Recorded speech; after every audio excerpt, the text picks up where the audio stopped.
Davis steps under center. Gibson and McClendon behind him. Davis with motion by Richard. Will give the ball to McClendon. He leaps. Oh, he doesn't get in. He fumbled the football. Carolina holds. The game is over. And Carolina has won the game. Finley to throw. Over the middle, intercepted. Wolford again.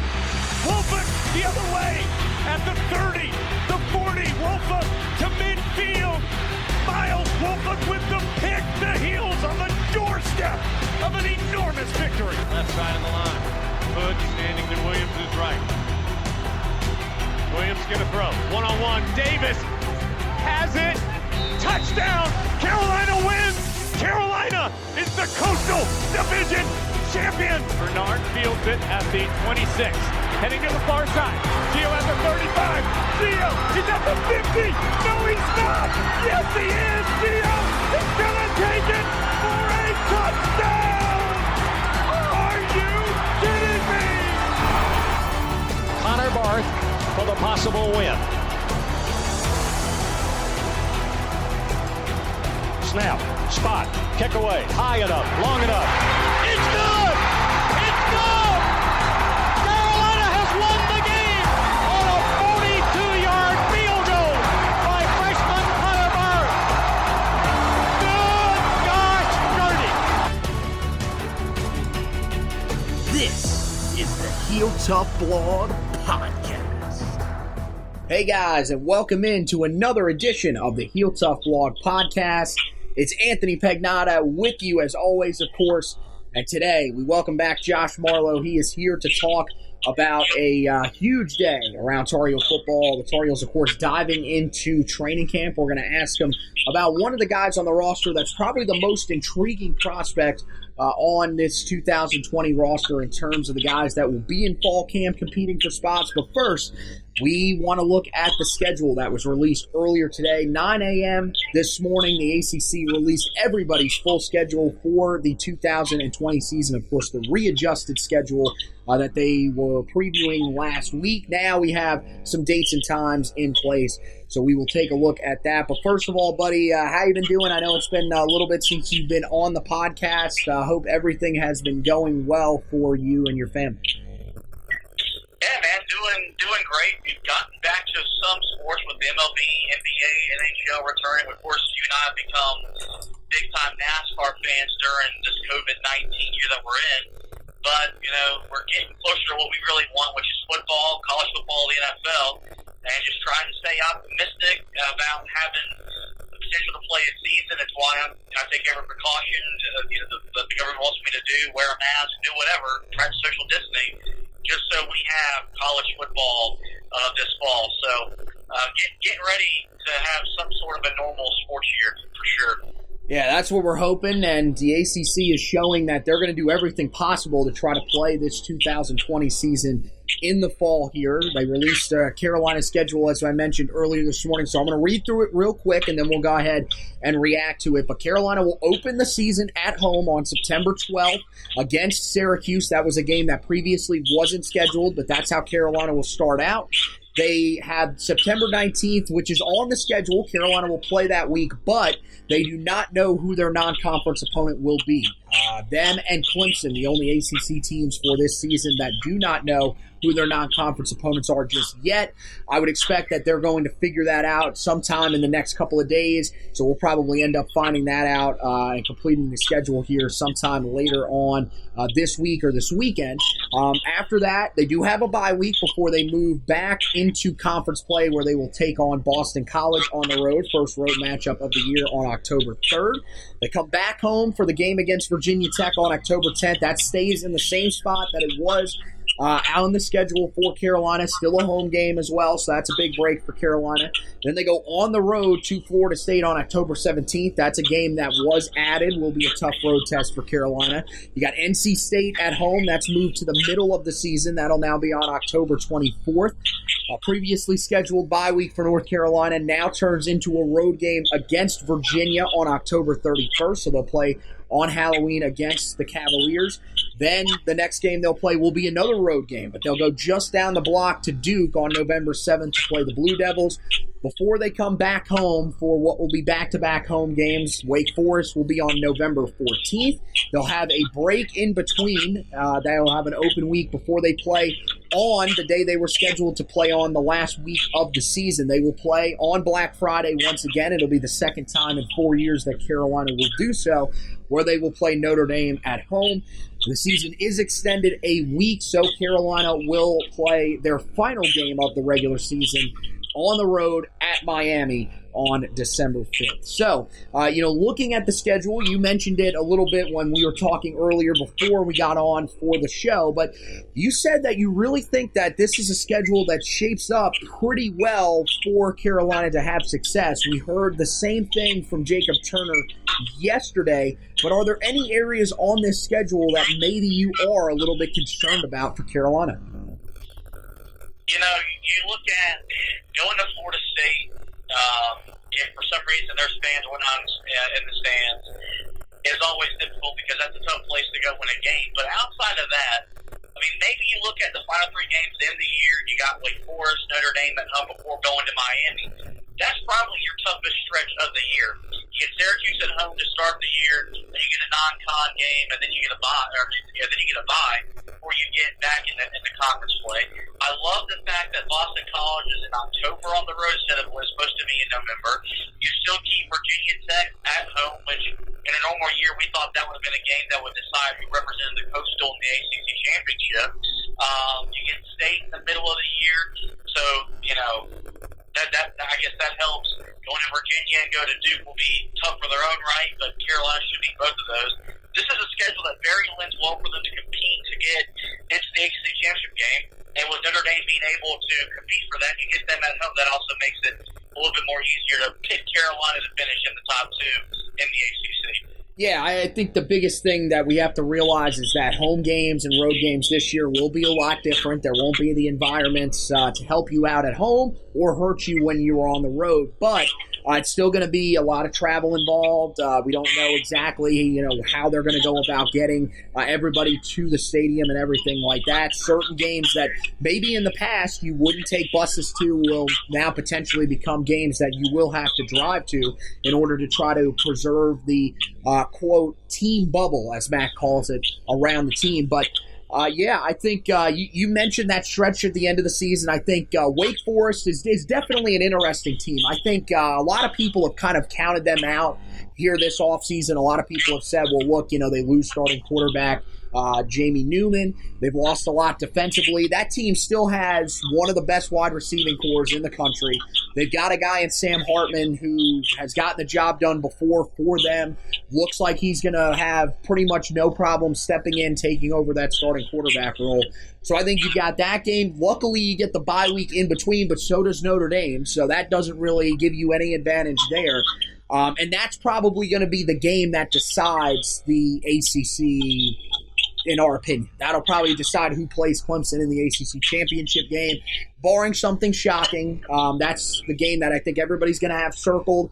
But the biggest thing about it is that that's not the game that finishes up the ACC schedule for you. Even if you find a way to win that game, you have to turn around, go on the road to a place in Miami that's going to be tough. Again, we don't know, how many fans will be allowed. By that time of the year, though, you never really know if there are some, if there is some progress made throughout the country with COVID-19. There could be more fans allowed, so that could potentially be a little bit of a tricky game there against Miami to finish up the year. I look at the same thing that with you. I think that Virginia Tech, Florida State back-to-back is definitely going to be one to keep an eye on. Virginia Tech, still think they're going to have a pretty solid year this year. I think, especially because there's probably going to be rumors going around that they are going to be playing for Fuente's job. I think that could definitely be a tough game. Florida State playing on the road there is never easy. That's also a team that maybe it's just me. I'm a little higher on than some of the other people around the country. I think Mike Norvell's a good coach. I think that team definitely has talent. The biggest thing is that they haven't been able to protect their starting quarterback over the past couple of years. Hopefully by that time, Carolina has found their solutions on the defensive line to replace guys like Jason Strowbridge and Aaron Crawford. And then, another team that I think will be interesting to see how it plays out for Carolina is Virginia. I think a lot of people looked at that team, thought, okay, they're definitely going to take a step back. Virginia has added a lot of talent through the transfer portal. Of course, they brought in a guy from the FCS level out of Townsend. I can't remember his name, but a guy that they expect will be a pretty decent contributor for them this season. They get Troy Poulagen coming over from Central Michigan, and they still feel pretty confident about what they've got at the quarterback spot, where either they're going to have Keaton Thompson, who transferred from Mississippi State, or Brandon Armstrong, who was with the program a year ago. So I think that game is probably another one that people should keep an eye on. But like you mentioned, I like to start for Carolina. I think, your non-conference is looking like there's a possibility that it's going to be James Madison or an in-state team. James Madison is still unclear as if they are going to go ahead and play this season. Of course, they chose not to go with the full opt-out that we saw from the Colonial Athletic Conference just a couple of weeks ago. They shut down their entire season. James Madison said that they would look to try to go independent. But even if Carolina plays an in-state opponent, more than likely it's still going to stack up to where they will have a chance to get off to a really good start early on. Now, I wanted to get your opinion on this in general. This was something that we've been asking a couple of our guests that have been on, and when we, of course, had Zach Hubbard on when the schedule was released a couple of days ago about, that game against Notre Dame will be interesting because, as we said, it could potentially decide the ACC. Now, you might be saying to yourself, how is Notre Dame playing for an ACC championship game when they're not a full member of the ACC? Of course, as you know, they are trying to do everything they can to remain independent in football. We heard Mack Brown say that he thinks it's actually a good thing that Notre Dame's in the conference. Wouldn't really expect anything else from a head coach who is looking for extra motivation for his team, would love to get another test on the schedule for his team. But from your perspective, what do you make of the ACC allowing Notre Dame not only to play games against ACC opponents this year, but to be a part of the conference and potentially win a conference championship this year? I don't have a problem with us giving them the normal 5 games that we give them a year. That was part of the deal when Notre Dame joined as an ACC member in all the other sports except for football. This year, I understand the situation, and I'm very understanding. And maybe you say, hey, we'll give you a full schedule, make it easier on you and your scheduling, but you still can't compete for our conference championship because you're not an official member. It also came down to the money aspect, and I think that's where, they come out and say, this is going to help us financially keep more athletic departments running and not having to see so many smaller sports teams get shut down. Maybe would have been on board with that, but they don't want that. They're hiding behind the fact that a lot of financial decisions go into this, and that's never good. But I do think it's going to add more intrigue. It maybe makes the league more competitive, top to bottom, and more interesting. But I still don't think they should be able to play in Charlotte for an ACC championship because they're not an official ACC member. But that's just me. I also love the fact that Notre Dame is independent in an era where every school is now getting conference with country alignment. But in a year like this, I guess we got to be a little bit more understanding to what's being done. Yeah, I think it's just it kind of opens a little bit of a paradox with them in that, you bring them in, they could potentially win an ACC championship game and then turn around and, for all we know, they could drop the contract with you to even play 5 games with your conference after you help them out.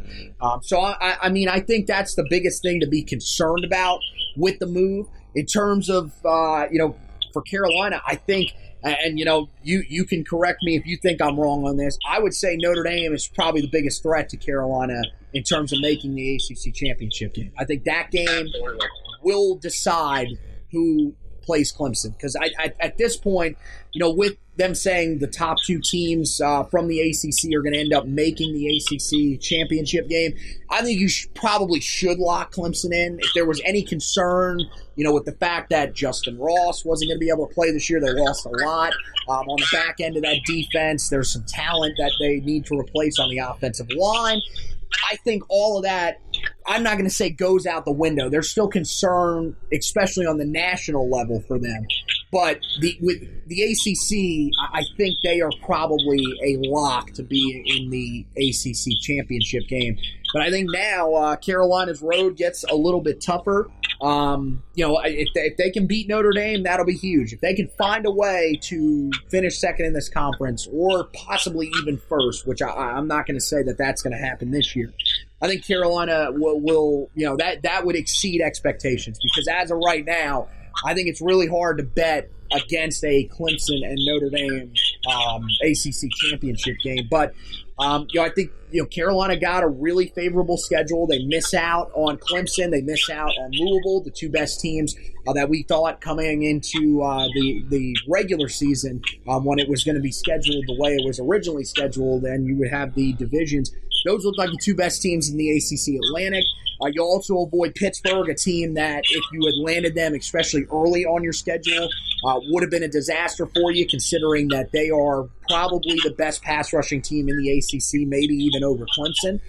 So I think everything stacks up for Carolina to definitely have a lot of success.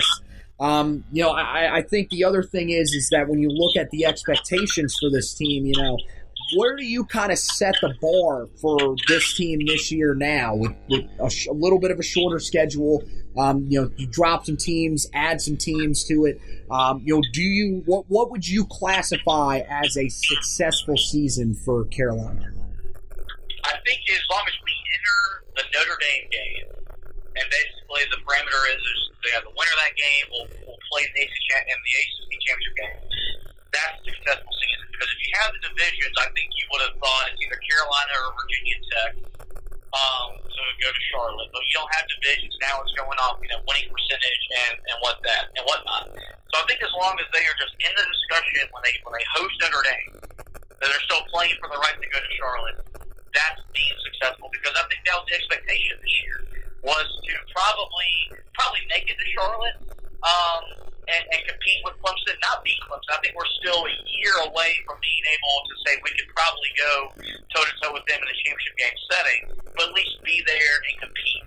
So I'm going to keep it the same way. Just put yourself in a position to be there and compete and see what happens. I think that's a good way to look at it, and we'll have to see as the season goes along. Well, as we jump into fall camp, there's a lot of very interesting storylines that we are keeping an eye on, but I think the biggest one that a lot of people are really focused on is five-star cornerback Tony Grimes arriving to campus. He, of course, arrived earlier this week on Monday, is getting settled in, and now he is participating today in the first day of camp for Carolina. Now, unfortunately for Tony, he is a part of the group that is probably the deepest on this team in 2020 and is maybe one of the top, if not the top, defensive backfield in terms of just pure talent heading into the 2020 season.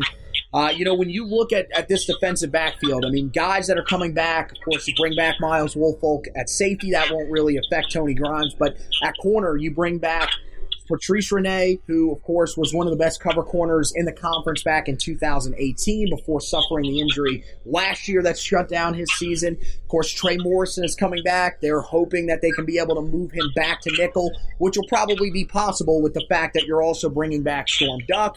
You've got eligibility for Kyler McMichael now this season, who the staff has raved about to this point. So I think one of the big questions that a lot of people has is there's just so much talent for this young man out of Virginia Beach, Virginia. There was so much put into trying to land him as a recruit and get him on campus early, but how much room is there for him to be able to have a role here in this 2020 season?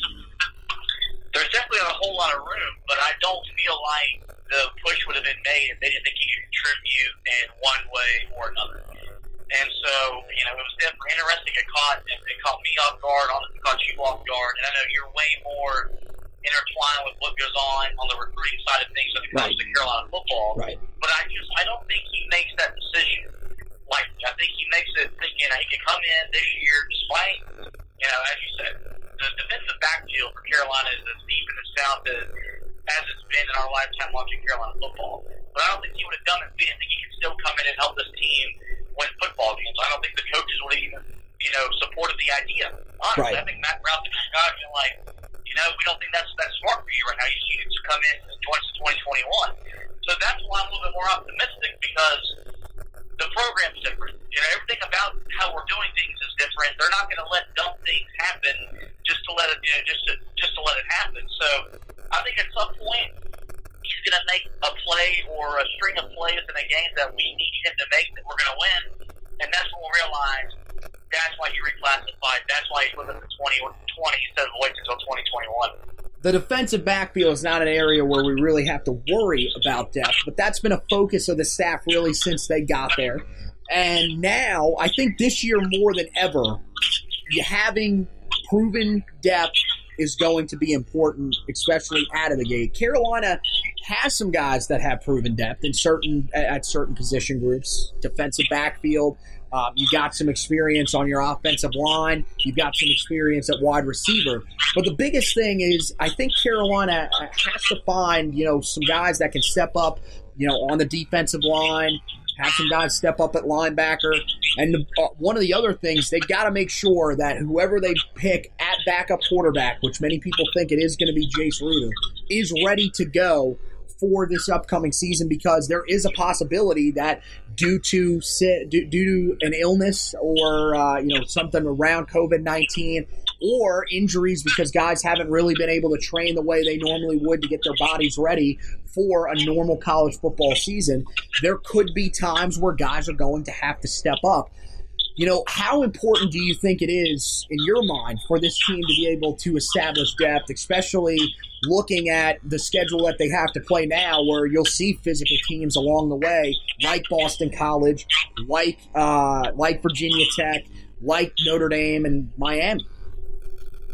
Depth is the most important thing when you're trying to compete and win football games at a high level in the current state of college football. If you're not deep, you're not going to last, because injuries are going to pile up, and now you're adding in a global pandemic. There's going to be guys that are going to get sick. You would imagine at some point during the year. Maybe it doesn't happen because the team bubble aspect that Mack Brown's been referring to works, like we've seen what NBA is doing and the NHL, where they're trying to keep as much in-house as they can. But it doesn't matter. Kids are still going to get hurt, whether they train normally or not, because that's the sport. And so if you're not deep enough, and you look at what really killed Larry Fedora at the end of his time, was there was just no depth across the board, and that's why they couldn't compete once injuries started piling up. That's why when Matt Brown came in, they made it a priority to get depth across the board. They're getting that now. Mainly look at that defensive back, as you just talked about. But the deeper they are, the more liable they are, more able they are to contend at a high level, because Clemson and Notre Dame are going to be deep at everywhere. And so you got to be able to still be fresh in the fourth quarter if you want to try to find a way to beat those guys. Yeah, and that's the ultimate goal for this team, is to be able to get to the ACC championship game and find a way to win it. Of course, you got the 2 bye weeks throughout the season. One's early in the year, one's extremely late in the year, though. So you don't have that sandwiched in the middle of the season if you do have guys that are struggling through injuries. And as we saw last year, as we got later on in the season, that really became an issue in the defensive backfield. This year, you're a little bit deeper. Hopefully, you can stay a little bit healthier, but some of the other positions could be the ones that could be under attack from injuries. I mean, I think that's the biggest thing this year, is can these guys stay healthy and be able to make a run through this ACC-laden schedule. And, of course, we'll be keeping you up to date on everything going on. Fall camp is, of course, starting today. I think, is there anything else that we want to get out there here about fall camp before we wrap this thing up? It just feels good to have the guys back on campus, and Mack Brown and the staff coaching the boys up for what's going to be as exciting a year for Carolina football as any fan's ever been a part of. So, step in the right direction, to say the least. Yeah, so, of course, we'll keep you up to date, everything that's going on. Of course, at ACC, as we've said, showing that they're going to do everything possible to try to play this season in the fall. And, as of right now, the belief, at least in my mind, and I'm assuming in a lot of people's minds, is that this season is going to happen. Trying to keep that positive mindset, and we'll have you covered with everything that you need. All the fall camp articles are up for you guys to take a look at make sure you're prepared, even though camp has started already today. You can go back, read those articles. There's still a long way to go over this next month towards the start of the season. So you have plenty of time to go ahead, get those articles read, and be prepared for all of the updated news that'll be coming out once we get a depth chart as well. We'll be telling you about that. Make sure you head over to HeelToughBlog.com. We'll also have the in-depth position previews coming out. That'll start later on this week. Into this weekend, where we'll give you a look at every position group for Carolina, break it down in depth for you, tell you about all the guys that are going to be a part of this team here in 2020, and it'll be more important to know some of these names this year, as we mentioned, with the possibility that there could be some higher injury numbers. There could be some guys that end up having to sit out due to some COVID-19 related stuff. So we'll keep you up to date on all that. HeelToughBlog.com is the place where you can check it out. And of course, we want to also encourage you guys to rate, review, and subscribe to the podcast. When you rate and review the podcast, it will of course move it up the rankings on sites like Apple Podcasts, Google Podcasts, Spotify, all those websites, so that people that haven't found the podcast just yet can track it down and be able to listen to everything that we'll be giving you guys during the season, and potentially go back and listen to some of the great off-season interviews that we did with former Tar Heel players. Great group of guys that stopped by with us to talk with us throughout this summer. And, of course, also all the great stuff that we have around the recruiting trail for a recruiting cycle in 2021 where the Tar Heels have simply blown it out of the water. So I want to thank you guys for listening to this edition of the podcast. I want to thank Josh for hosting with me. And as always, go Tar Heels!